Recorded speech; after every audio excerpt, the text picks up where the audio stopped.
Terrorism is the biggest threat to domestic security. War, we fear, will move from the battlefield to Main Street. If you want to win by total war doctrine, you must target the civilian populations. The specter of biological warfare haunts those charged with keeping us safe, with the threat of weaponized anthrax topping the list. You could have a massive, devastating catastrophe over a populated area very easily. The idea of someone being able to harness anthrax as a terrorist agent is really real. A simple letter sent through the U.S. mail can paralyze a nation when anthrax spores live inside. As we know from 2001, you don't need to release very much anthrax to cause panic and terror. Experts predict that anthrax released over a populated area would result in unprecedented loss of life in America. Release of 100 kilograms of anthrax near a major city could produce hundreds of thousands, if not millions of deaths. This is a much bigger threat in a lot of ways than nuclear or chemical weapons. Weaponized anthrax. Could it be the next mega disaster? We're not totally safe anyplace.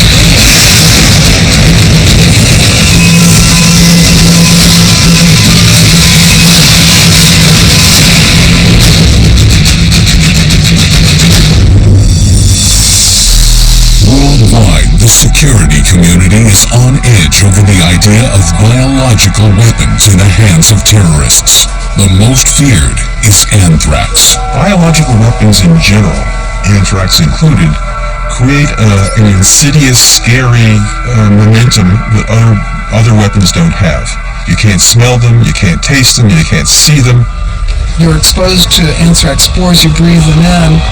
Your liability to infection and to onset is within a 3, 4, 5 day period, and then you're dead.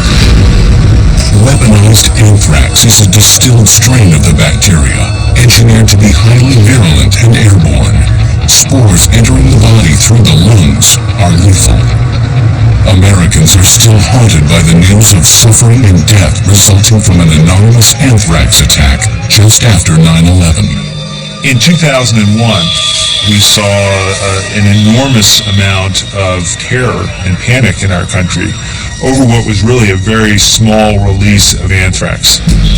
We realized from that experience how devastating a terrorist attack can be.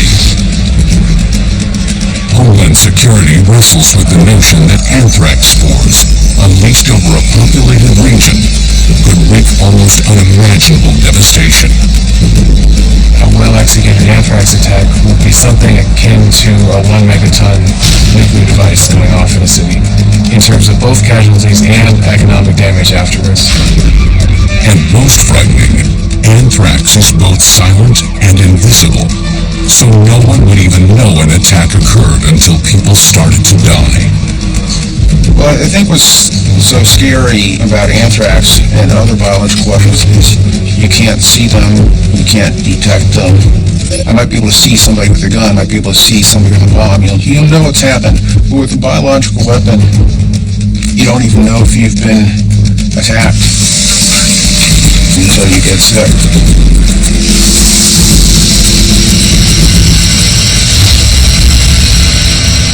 Populations everywhere in the world are potentially vulnerable to this kind of amorphous killer. Weaponized anthrax can be dispersed by a single-engine plane, delivered by an unwitting postal service, or even through some tragic undetected human error, be found simply blowing in the wind. This mysterious nightmare became a reality for a small city near the Ural Mountains, where Lena Herzog grew up in a family of highly regarded doctors and scientists. April 2nd, 1979. In the former Soviet Union, the people of Sverdlovsk are gripped by panic. More than 100 people have suddenly contracted a mysterious, debilitating illness with horrifying symptoms. An unknown, fast-moving pathogen appears to have entered their bodies, laying waste to their vital organs and tissues. Lena is 9 years old when her family confronts the unknown during the outbreak. Her uncle, Boris Posetsky, works on the front lines. My uncle Boris was the chief surgeon at hospital number 40. The first thing I started to hear was that a terrible disease was spreading in town, and it was called Chuma, the plague. When the news of a plague in Siberia leaks to the West, the intelligence community is immediately suspicious. Well, in 1979, there are rumors, there's information coming out of the Soviet Union that there has been a terrible outbreak in the city of Sverdlovsk out in the Urals, about 900 miles away from Moscow. Jean Gilman is a medical anthropologist and senior fellow at the Security Studies program at MIT. First reports talked about radiation and that people had been subjected to some sort of terrible explosion from a nuclear facility or something like that. So it was all, in those days of the Cold War and great secrecy, very unsure what had happened. Was it something in the air? There were rumors. What was it? Well, my uncle Boris called my father, his younger brother, and told us not to go out and try not to breathe. Within a week of showing flu-like symptoms, many victims simply collapse in the street. More than 1,000 citizens are rumored to have died over a 6-week period. But from what? When patients arrived to hospital number 40, the staff of the hospital did not know what happened to them. The intestines were completely incinerated. It was just a bloodbath, and the patients were bleeding out of all orifices. At that point, KGB arrived to the hospital and removed the staff away from the patients. Soviet officials attribute the horrific symptoms leading to death to anthrax, contracted from eating contaminated meat. Anthrax is a disease that's caused by Bacillus anthracis, which itself is a bacterium that human beings are not supposed to have anything whatsoever to do with. It's a disease of cattle, of sheep, of horses, of grazing animals. In its natural form, the disease can spread from animals to humans if they're exposed to spores from infected meat, fur, or wool. Historically, Russia has experienced some of the highest rates of naturally occurring anthrax infections in the world.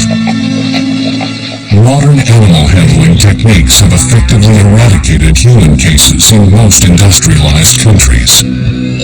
The rumor about contaminated meat, which was of course government spread, nobody believed because, well, few people had meat.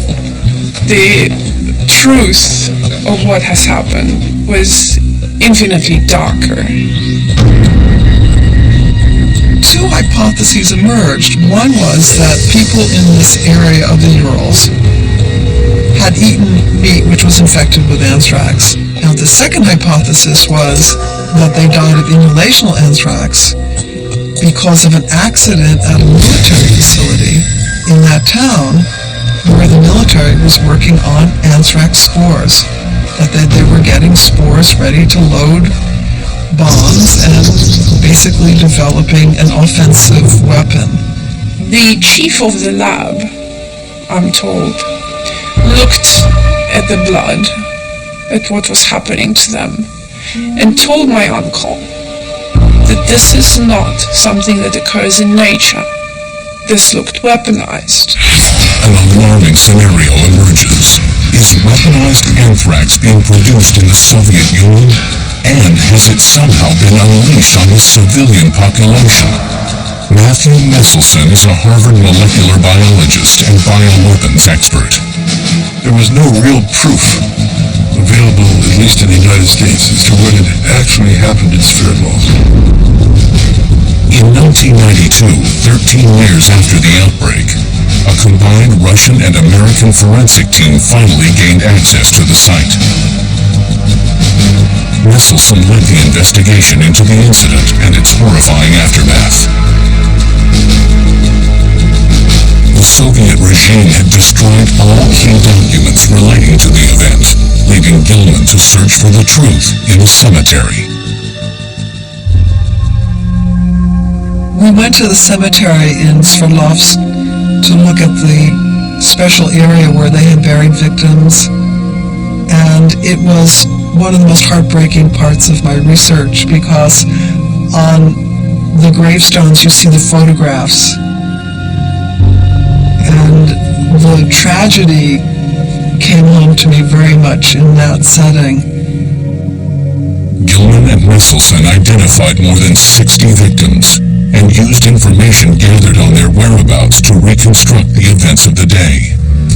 We had a map of the city, and we laid it out on the table, and we placed on the map the red dots which indicated exactly where that person was during the day on April 2nd, 1979. Those very same people were all located, almost every one of them, more than 60, in a very narrow cone, a very narrow cigar-shaped path, and it went all the way from this military facility where it began down through the city to the end of the city.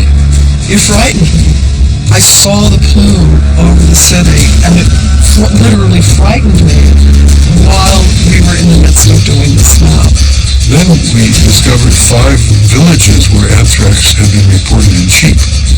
And I had mapped these on a map, and all 5 points fell in a straight line going out 50 kilometers from the city.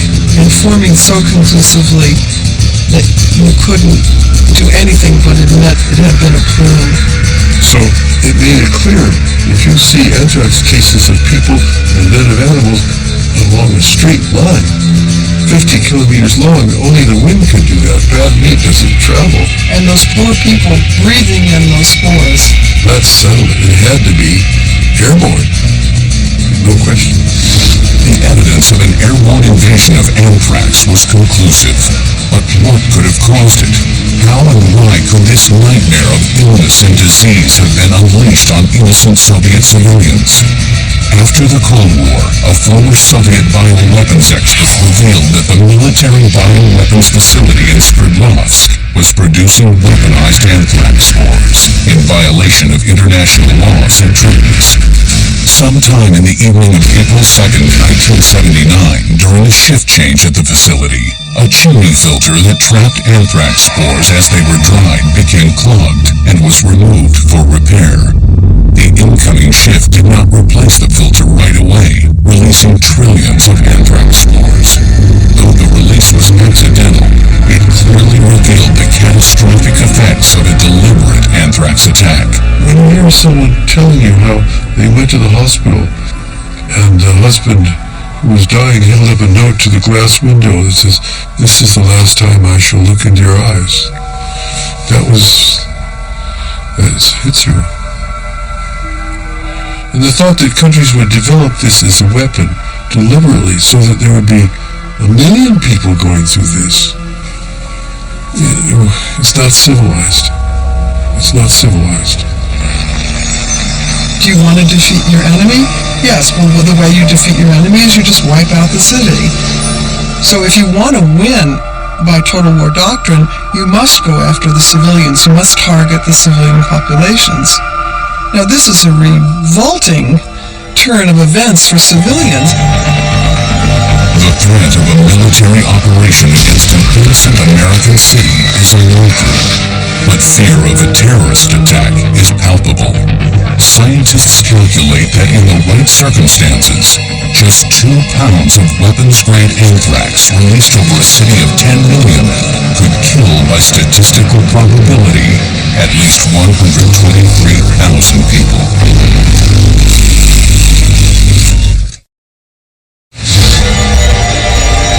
The idea of a potential threat in the skies above us is almost unimaginable. Anthrax is of great concern to us, not so much because of its natural occurrence. It has occurred in the United States for decades with sporadic infections. But we're concerned about anthrax because of its terrorist potential. The danger comes from a weaponized strain, one of the most deadly biological agents in history. Its development traces the clandestine path of nations racing to arms in the last century. The first program that we know where anthrax became important as a biological weapon is the French program. It's the program that starts in secret around 1920, 1921. It starts in response to the fear that Germany has started a biological weapons program.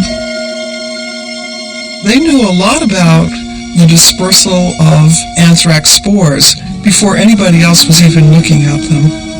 And I think that once they began, that you have a kind of serial effect. The actual use of anthrax was not employed for hostile purposes that we know of for sure, certainly not on the battlefield, until the Japanese used some bacteria in the late 1930s and early 1940s against the Chinese.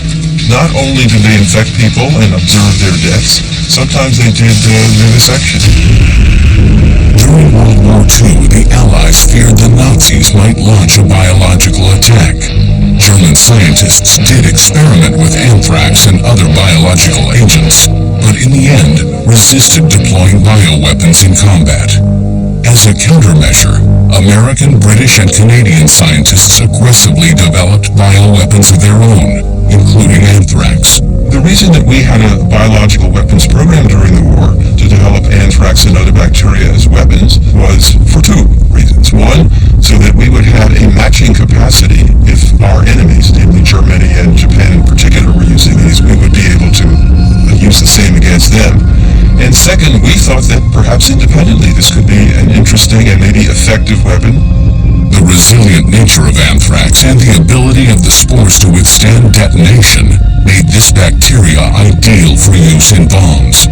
You're going to get anthrax spores, you're going to put them in bombs, you're going to drop the bombs from planes, and that's going to be your big biological weapon in the strategic sense. In 1942, British military scientists, charged with testing the potential for weaponized anthrax, detonated a spore-laced bomb on a small island off the coast of Scotland. One very famous experiment, which no one knew about till well after World War II, was in Grenard Island off the coast of Scotland in Britain. There's a small island that had been vacated by all human inhabitants, and there were various experiments on this island against sheep and livestock. Anthrax was distributed in the air. These animals would keel over and die within 24 hours of exposure, and it became very clear that anthrax was highly potent and a potential killer. The anthrax tests on Grenard Island were not only observed, but filmed. This footage has only recently been released. These rarely seen images show the results of England's anthrax experiments in grim detail. Anthrax proved to be an effective weapon, but not a precise one. Military intelligence at the time believed that any spores drifting beyond the island would not survive. They were wrong. On the mainland, it was found that several horses became infected with anthrax during the time of the experiments that were being conducted on Grenard Island. After the experiments were concluded, the British military tried to decontaminate the island, but the spores turned out to be much hardier than scientists had believed. In the course of the years after World War II, several efforts were made to decontaminate, sometimes with various chemicals to kill and neutralize the materials, and then invariably scientists would go back and find that there were millions of anthrax bacteria still there. The island remained contaminated for nearly 40 years. Decontamination efforts resumed in 1986. To prove the island was free of anthrax, sheep were returned to Grenard. In 1990, the British government declared the island finally free of spores. To this day, the flock remains healthy. The American military also began to conduct biological research during World War II. A bioweapons program program launched at Fort Detrick, Maryland in 1943 lasted for 26 years. We had a very active offensive program. That means we were doing experiments with biological agents and we were stockpiling them, anthrax among them. U.S. efforts stopped in 1969 when President Nixon renounced the use of biological weapons. The U.S. joined the Soviet Union in supporting the Biological and Toxin Weapons Convention, prohibiting the development, production, and acquisition of biological agents for hostile purposes. In 1972, the new law comes in, which is the Biological and Toxin Weapons Convention, and the Soviet Union is one of the creators of this law, along with the United States and the United Kingdom. Everyone is very enthusiastic about it because it will basically put an end to the programs themselves. This could have been the end of weaponized anthrax, as most industrialized nations signed the treaty. But it's believed that some secretly continued their efforts in violation of the convention. Unfortunately, that's just the time when the Soviet Union very secretly begins to expand its biological weapons program, which up until that point had been in rather rudimentary form. When a factory secretly producing anthrax in Sverdlovsk in 1979 releases anthrax and kills 60 to 70 innocent people, it's proof that the Soviets had continued bioweapons research illegally. With the breakup of the Soviet Union in the 1990s, it was reported that the Soviet military finally abandoned its experiments. We're much more worried about what the Soviets may still have as an aftermath to their very active biological weapons program. There had to have been hundreds, if not thousands, of experts in knowing how, technically, scientifically, how you develop and grow these bacteria and stockpile them. Perhaps they could steal a few of these vials of bacteria, sell them on the black market. Perhaps their knowledge could be bought and they could go to other countries. As the century turns over, the frightening consequences of an anthrax attack comes home to America in September 2001. Just 1 week after terrorists attack and destroy the World Trade Center, letters containing powdered anthrax spores are sent to newscaster Tom Brokaw at NBC in New York, Senator Tom Daschle in Washington, D.C., as well as the New York Post and other news media organizations. The FBI confirmed the letters contained a deadly weaponized strain. There were 22 people who had been infected. 5 people died of inhalation anthrax, breathing the organisms. It was eventually learned that anthrax had been sent through the mail. 4 letters were recovered. Everything changed. Primarily because bacillocenthases, the causative agent of anthrax, had never been used in a terrorism attack before. Fear grips Washington as dozens of buildings are evacuated due to real or suspected contamination. The U.S. Supreme Court was closed. The Federal Reserve building was closed. Parts of the Pentagon were closed. The Capitol was closed. The Senate and Congressional office buildings were closed. Post offices were closed. I did an estimate of more than $6 billion in costs as a consequence of the sending of just these, maybe at most, a dozen letters. To this day, the identity of the sender and the origin of the weaponized anthrax is unknown. It's very hard to attribute the source of a biological weapon, so they're very attractive to terrorists. As we saw in 2001, you can use anthrax in the mail, and even now, we're not sure who did it. Was it a lone, disaffected, angry scientist who had access to these bacteria? Or was it somehow connected with a foreign source? Whatever country? Could it have been from a renegade from Russia somehow? Could it have been from an Iraqi program? For investigators, the search for the source of the attacks continues. For the survivors, the intervening years have been a living nightmare. It seemed as though I'd been put into the pit of hell. Leroy Richmond is a former postal worker at the Brentwood facility in Washington and one of few survivors of inhalation anthrax. And so the doctor said, well, you're really lucky to be alive because we got you right in time. We surprised you survived because the amount of spores that are in your body, we think you should have probably died. He contracted anthrax by inhaling spores leaked from the letters processed at the postal facility. The effects of the weaponized anthrax that I'd contracted, that's really changed my life. It's changed the quality of life that I've been so assured of before.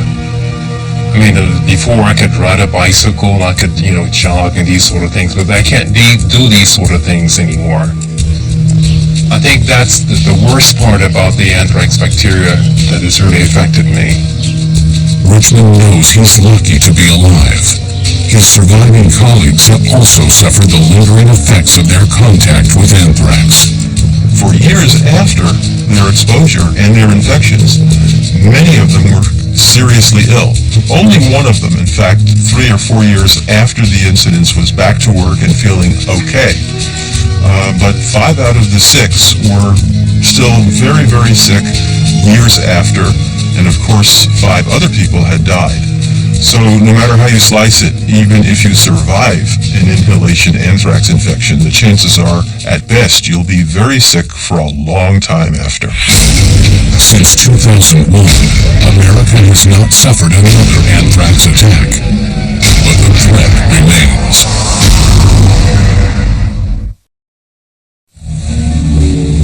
Bacillus anthracis, the bacteria that causes anthrax, exists in 2 phases: a dormant spore and the rapidly growing bacteria. This spore, inert in soil, is highly resilient and can persist for decades. It is possible for humans to become infected given certain rarely occurring types of exposure. It does occur in humans naturally. Typically, it's occupation-specific, such that veterinarians, farmers, people who work processing hides, other animal products, even drum makers, anyone who would come in contact with contaminated animal products. The disease can manifest in 3 different ways. Cutaneous or dermatological anthrax accounts for 95% of naturally occurring cases. Infection causes distinctive black ulcers. While painful and destructive to cells, death from cutaneous anthrax is unusual. Gastrointestinal anthrax, the rarest form of the disease, is contracted through the ingestion of contaminated meat. Victims quickly fall critically ill. Even with treatment, the rate of survival is only 50%. But the most lethal form is inhalation anthrax. Spores enter the lungs where they germinate and multiply in the alveoli. Infection spreads to the lymph nodes, and once in the bloodstream, releases toxins resulting in internal bleeding and the destruction of tissues. The same horrifying symptoms that were seen in the victims in Sverdlovsk. 2 days after initial exposure, victims develop flu-like symptoms, lasting 2 to 3 days. This is followed by a rapid decline. You have a few days of relatively mild symptoms, and then you have a very rapid progression to something that we would consider a massive shock, something that would lead to death quite quickly. 90% of people who contract inhalation anthrax die within 24 to 36 hours of the onset of severe symptoms, even with early treatment. Naturally occurring cases of cutaneous, gastric, and inhalation anthrax are extremely rare in America. There really isn't an aerosol version or an airborne version of Bacillus anthracis, except in very rare circumstances in nature or in a bioterror attack. As infections from naturally occurring anthrax diminish, a greater threat is growing from a weaponized strain of the bacteria. One of the reasons that anthrax is, if not the primary, then one of the primary threats as a bioterror agent, a biowarfare agent, is the simple fact that it's very hardy and it's very easy to weaponize. Military scientists have successfully converted naturally occurring anthrax into one of the most dangerous biological weapons ever known. Weaponization involves isolating a virulent strain of anthrax and converting it to an aerosol form. The most famous virulent strain is the N strain. U.S. scientists isolated this bacteria in the 1970s and distributed to labs around the world. The N strain was used in the 2001 anthrax letter attacks. For an airborne attack of anthrax to succeed, large supplies of a deadly weaponized strain would be required. Anthrax spores can drift downwind as far as 50 kilometers and still kill. And so you release the aerosol upwind of the target population and let it pass over them. We know in the worst case scenario, it can be terribly devastating. At the same time, a lot of variables have to be in place. The weather has to be right, the temperature has to be right, the number of people in the exposed area have to be susceptible. So a lot of these little issues have to be in place before you would have a devastating attack. To guarantee the lethality of anthrax, the spores must be small enough to maximize the chances of reaching the alveoli, where the disease is initiated. Spores that are too small are simply exhaled, while larger spores would not reach the alveoli. Among bioweapon experts, opinions differ on how easy it is to produce weaponized anthrax outside a government, military, or university facility. Certainly, expertise and a well-equipped lab are the minimum requirements. Weaponized anthrax can be created in almost any microbiology lab in any university around the world. Making a very pure preparation is not that difficult if you know what to do. It doesn't require anything special. It requires an incubator and some soil, and you can make anthrax. It may take a little bit more sophistication to make it highly useful as a weapon, but it doesn't require a sophisticated program. That's the risk of biological weapons. Anybody can make a biological weapon. If you want to make it even more effective than the ones that were sent out in 2001, you can try to develop a drug-resistant strain. That would have meant that once a person was infected, there was no medical way of defeating that infection.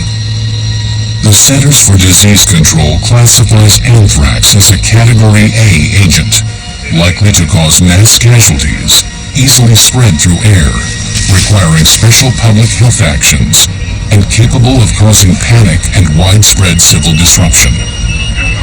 It is possible that antibiotic-resistant anthrax could be used in an attack. We know that the Soviet Union had produced antibiotic-resistant anthrax as part of their biological weapons programs, and there's reason to think that other countries may have as well. And if you have created it in a way that neither from vaccines nor antibiotics can you resist the infection, you have created a terrible cocktail. The implications of an incurable anthrax strain are untenable. The impact of a terrorist releasing such a weapon on an unsuspecting population is incalculable.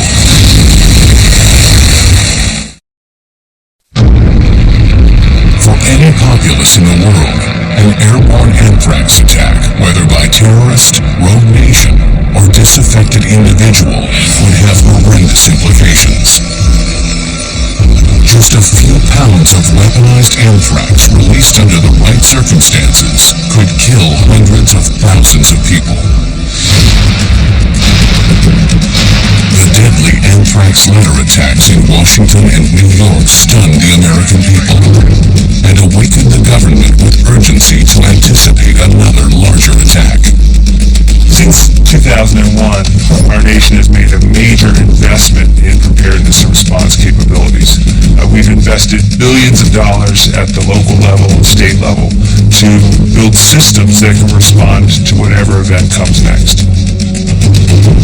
An essential part of the disaster response and preparedness effort is to ensure communities are ready to cope with the chaos an outbreak of anthrax would unleash. First and foremost in preparedness training is the ability to recognize as early as possible that an airborne anthrax attack has taken place.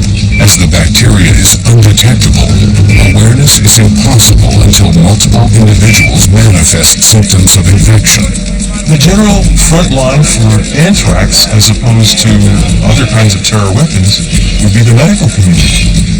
It's the physician who sees a patient who has unusual symptoms, and if the person gets worse in the next day or two or three, obviously you want to pay attention to all possibilities, including a bioattack. Many doctors are more sensitive to the possibility of terrorism, which was not the case before 2001. The only cure for inhalation anthrax is antibiotics.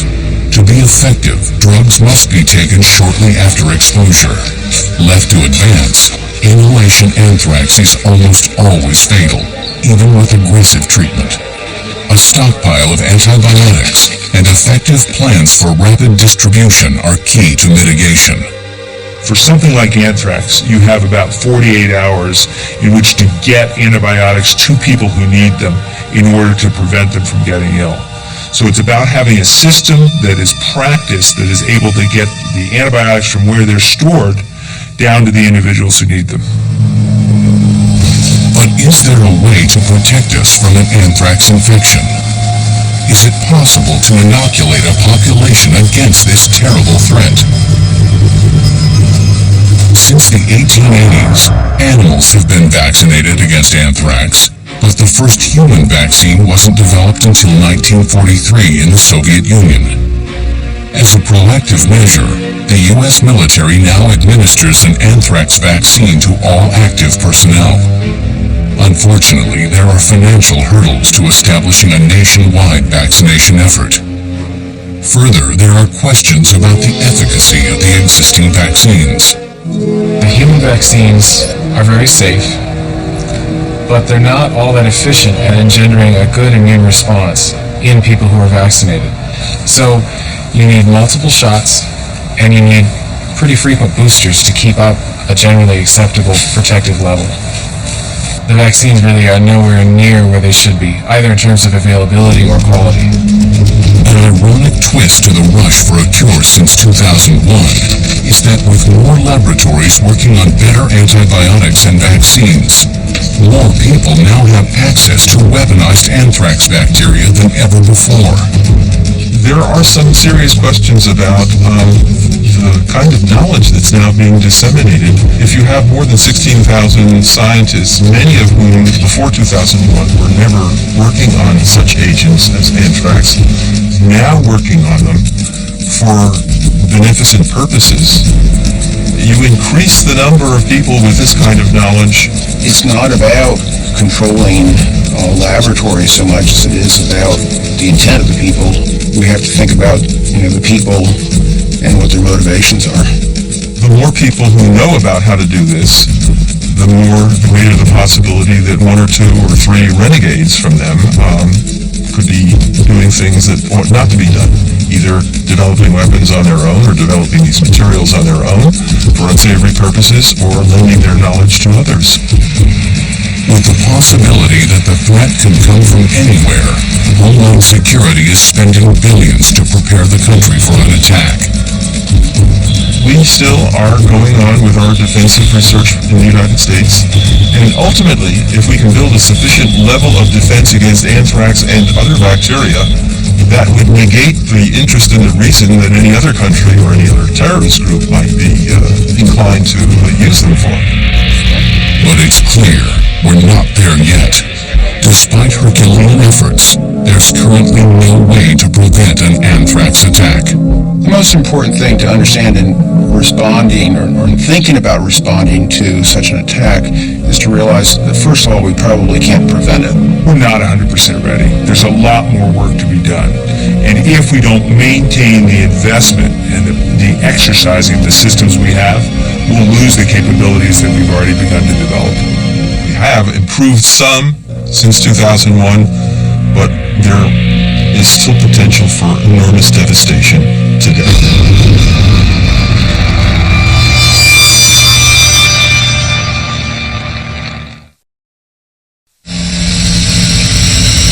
On a regular day, sometime in the future, a single-engine plane glides mysteriously through the sky over Phoenix, Arizona. On board, a very deadly cargo, more than 200 pounds of weaponized anthrax. The worst-case scenario for an anthrax attack could be absolutely devastating.